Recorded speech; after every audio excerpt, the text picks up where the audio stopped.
What comes to mind when you think of a closely knit group of people living together, all following a charismatic leader to deliver some sort of message? A religion?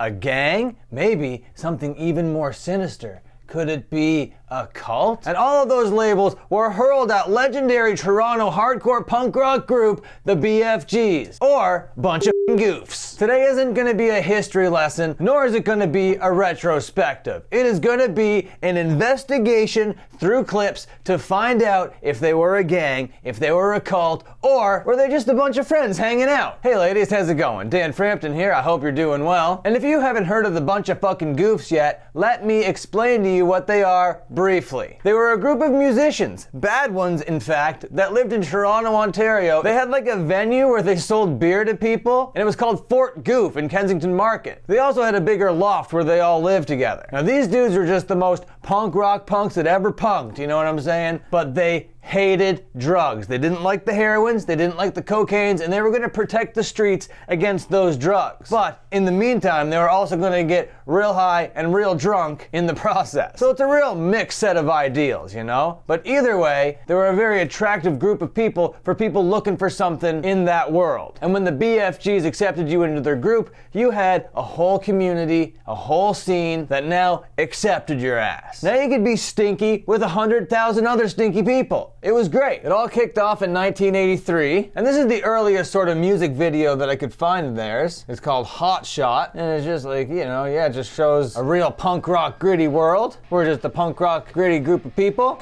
and not a great band. They looked the part, they walked the part, and they were very charismatic, so they drew a whole lot of people to their movement, to their cause, to their whatever the fuck they were. And the figurehead of this whole thing would go on to be called Crazy Steve Goof, and he would be like the charismatic leader in this situation. Because as the bunch of fucking goofs kept playing shows, they kept losing members of the band and replacing them with other people in that community that I was talking about. In 1983, there was this documentary called Not Dead Yet, where it documented like the hardcore punk scene in 1983 in Toronto, where it showed basically like the streets of Toronto at the time, interviews with local punks, and a whole lot of live footage. It's not the kind of documentary that has like a cohesive narrative or whatever, it just basically shows you the stuff that was going on as plainly as possible. And I think it's really sick to go back and watch this kind of thing. But in 1988, they started putting out these little films. And this one showed the Fort Goof that I was talking about earlier. All just hanging out, trading beer for smokes and smokes for beer, passing out on each other's crotches and then calling themselves like Lumineers and goddamn Crusaders or whatever. They did another one of these films called Total Breakdown. And they're like quite literally just breaking some stuff down. Gotta love to see literal punks out here. And then Alcoholiday, very nice play on words. Okay, let's get a taste of this one a little bit. Yep, punk rock footage. Very classic. But in 1989, Jennifer Morton and her television program New Music came a-knocking. She heard there was this really interesting thing happening in Kensington Market. Was it this like cute little art movement? Were they a gang? Well, she set out to find out. I thought we'd pop on the cans and give this a watch together. Sometimes visual clues are all we have when we choose to make a value judgment. Sometimes that's enough. In Toronto, there's a band called the BFGs. They're not only a musical group, they're also a tight... That was amazing. Let's just watch that again. That was a beautiful piece of television magic. Over the shoulder shot to herself in a mirror. In Toronto, there's a band called you can see the dramatic turn. Group, they're also a tightly knit oh, we love to see it. Who Canadian television. Find themselves in their own terms. We took cameras to where the BFGs live and to where they work. We took cameras to where they live and where they work. Let's see the BFGs in 1989. This is how they see themselves. Oh man, that's a sick pic. Oh my God, tope suicida! Hands against the wall, punks. Spread them. Give me all your beer. Give me all your shirts. You don't need any shirts out here in punk rock world. Yeah, play those drums, you friggin' guy. Hey, I got more spikes on my vest than you got spikes on your vest. Sick tail slide. Oh my God, elbow drop. What is a BFG? Okay, so this is Crazy Steve Goof. Basically, a band, it starts with a band. We're an organization. We're almost a political organization. They're an organization. They're almost a political organization. Oh, I almost forgot. This guy like ran for office and stuff. He really like believed his shit about how like charismatic and strong his message was. What we're trying to do is make sure that the big money people never get a piece of what we're going to be putting out. I love all that. Record label, we do all our own printing, we make our own t-shirts, we make our own stickers, we promote our own gigs, we try to run our own clubs, we put gigs on. we try to run our own clubs. Yeah, I bet that would get kind of crazy, for sure. You just sell beer, or trade beer for cigarettes, or whatever you did. And we try and keep all the people with the big money out of it. It's a fact of life. Oh, this guy with the Harley Davidson bandana. Oh yeah, those luscious locks. This guy's looking amazing. He's gonna know what he's talking about. It's like the outcast of everything that gathers and regroups and reforms. What? Say that again. Like the outcast of everything that gathers. The outcast of everything that gathers. And regroups and reforms. That's what I think of the Goofs. That's what he thinks of the Goofs. I love these like sick Canadian accents that I so strongly relate to. I guess it's almost like outcasts, sort of performers get together and become one. Outcasts and performers get together and become one. That is what is so beautiful about this thing. But the whole thing about like documenting punk and then trying to put this stuff into words, it's always been so weird. They work. Oh, documentary photographer. Yeah, you guys are a very interesting subject for my photographer lenses right now. I'm really enjoying the... But they work hard, and I think we can do something out of this. What is a goof?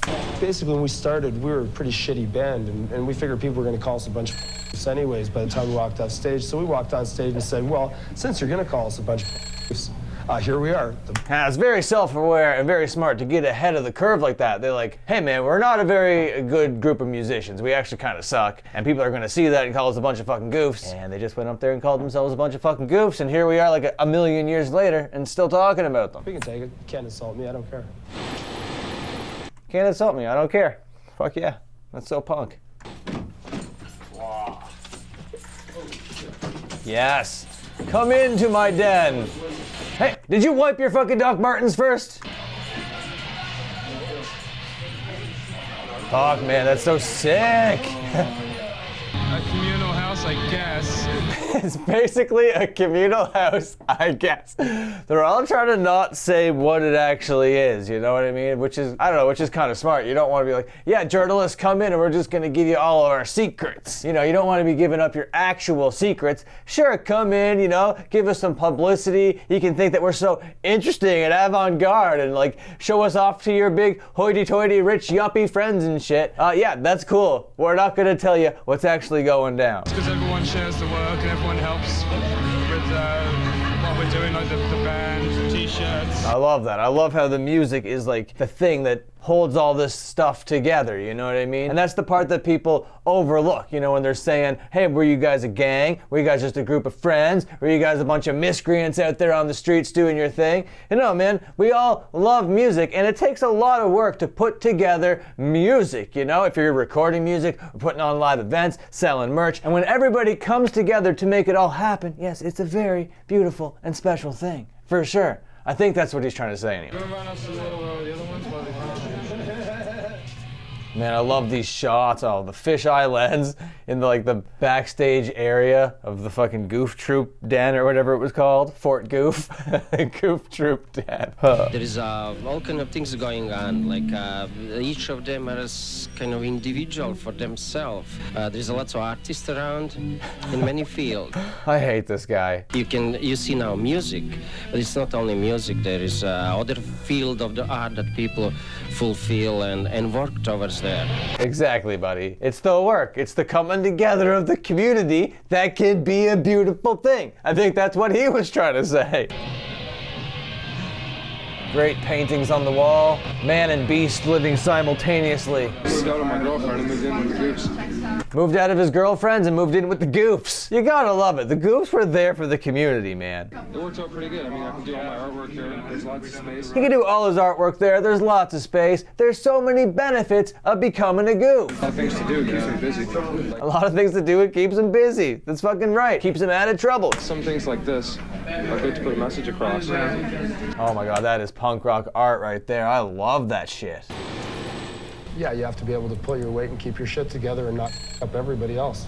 You have to be able to go out and and deal with the public and not make everybody else in the band look bad. Goddamn right. That's very kind of like motorcycle culture. You know what I mean? If you're going to be putting on the patches of a club and you go out into the city and you're acting like a piece of shit, they're not going to think that looks so good. All right? They're going to be kicking your ass pretty shortly, or kicking you out of the club, ripping off those patches, taking off your vest, throwing you to the fucking curb. Or so I think. You know, I've been watching a lot of motorcycle videos. We can't have people with BFG on the back of their jacket running around in bars causing trouble. Oh, that's exactly what he's saying. Because it just reflects bad upon all the rest of us. You keep it together or take a walk. Keep it together or take a walk. Exactly. I like being different. I like being different. I'm different than all my friends at school. I'm the only Mohawk in my school. Aside from a couple guys that got shaved heads and stuff, you know. Oh, he's the only Mohawk in the school. Man, that terminology has not been used in my lifetime. Funny haircuts. But yeah, I'm the only punk in my school. This is the only hardcore, punk hardcore. There's a couple of hardcore, Metallica and Slayer and that. Metallica and Slayer. Yeah, and I agree with all that. Well, to me, my Mohawk means a lot to me. It's some kind of a social statement. It is a very interesting Mohawk, I gotta say. It's like a Y, I guess? A Y-shaped Mohawk? There are many different kinds of Mohawks. There's the peace punks who have Mohawks. Peace punks. There's the war punks who have Mohawks. There are the trendies who have Mohawks. The Mohawk is stronger than the music. We definitely aren't skinheads. I don't know, I guess I kind of grew up this way. I mean, my family was never rich or anything like that. I always made do with what I had, and I like it that way. No comment. No comment. I'm not talking. Get the fucking cameras out of my face, buddy. Down the street and people call you a skinhead. I mean, we're not skinheads by any means. By any means, you're clearly not skinheads. Wear your suspendies and your little polo shirts and your fucking jeans up to your fucking knees or whatever. So it's their own stupidity. I mean, if it bothers them, it's bothering them, not us. Hard.core. That would be a theme in the fucking Goofs set, you know, they'd like to smash televisions. That was their message. The man spoke to you through the television, so you smash your television. Pretty basic, gotta love it. Pretty simple, pretty easy to understand. Man, smashing the shit out of the shit. We love it. Oh man, that's so cool. And they wonder why people like called them a gang. Look at that shot. You guys a gang? I think that's a fairly reasonable question to be asking this group of people. Protect the area. No, they don't want nobody messing around their back. This is just other people in the market, and they love to have the Goofs around. They see them as like protectors of the area. It's awesome.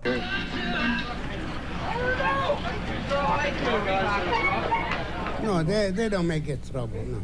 Man, they don't make any trouble. This guy, Harry over here, he's loving the Goofs. And the only thing they go on with the head, the 10 hair in 10 colors. Hair in 10 colors. He just thinks their hair is silly. This guy doesn't want to know them personally. I don't want to know them because they're probably a bunch of, you know. They are a bunch of, that's the whole thing. Look at them strolling through the market. Cigarettes, leather, denim. They're very anti-drugs, which is good. They're very anti-drugs, which is good, you know. Anti-junkies, anti-needles. Anti-junkies, anti-needles, that's a good message to get behind, that's for sure. Who's gonna say no to that? Which is really good.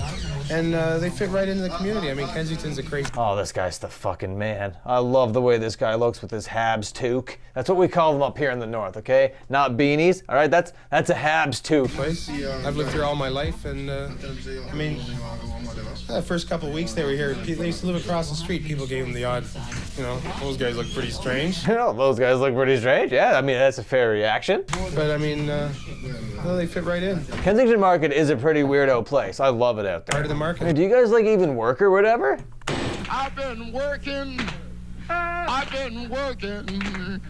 and I've still got so terrible long to go. Well, they sing about working anyway. I do a lot of work here and there. I do a lot of work here and there. Doorman work at bars and stuff like that. That is work. That's sucky work.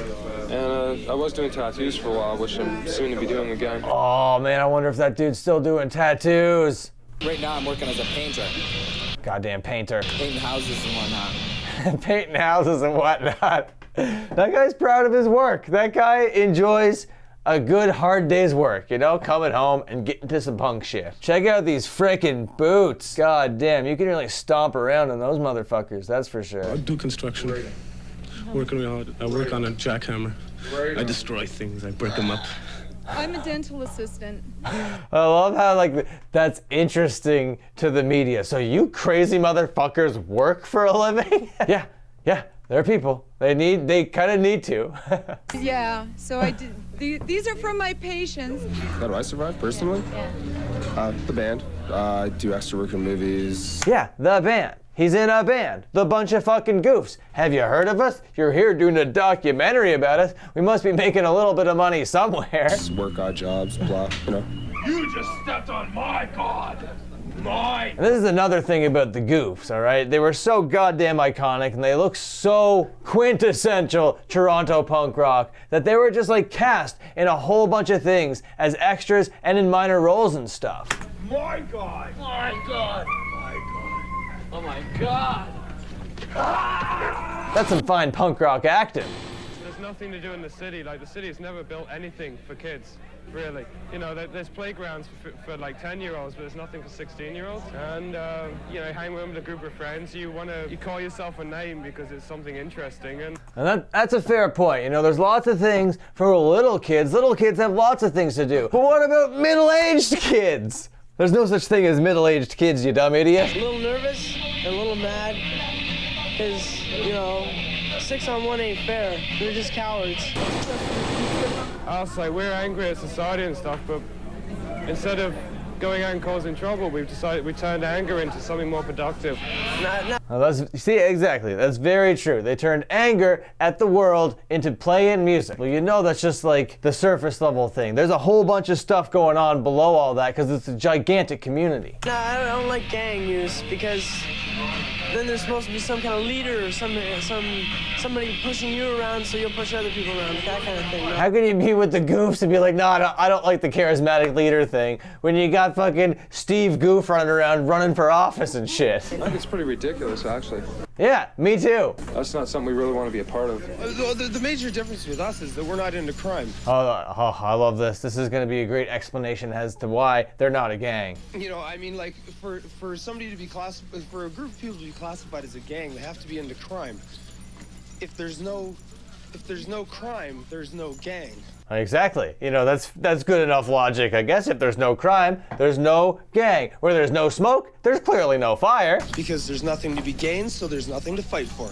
There's nothing to be gained, so there's nothing to fight for. Very emphatic there at the end, Steve. So anyway, that's the end of the piece in 1989, and a bunch of years go by, a bunch of members come, a bunch of members go, they lose their rent, they break up, and then in 2011, the lady, Jennifer Morton, that did this fucking piece, gets her imagination reignited by a bunch of pictures from back in the day and puts out this book called Dirty, Drunk, and Punk, the twisted, crazy story of the BFGs.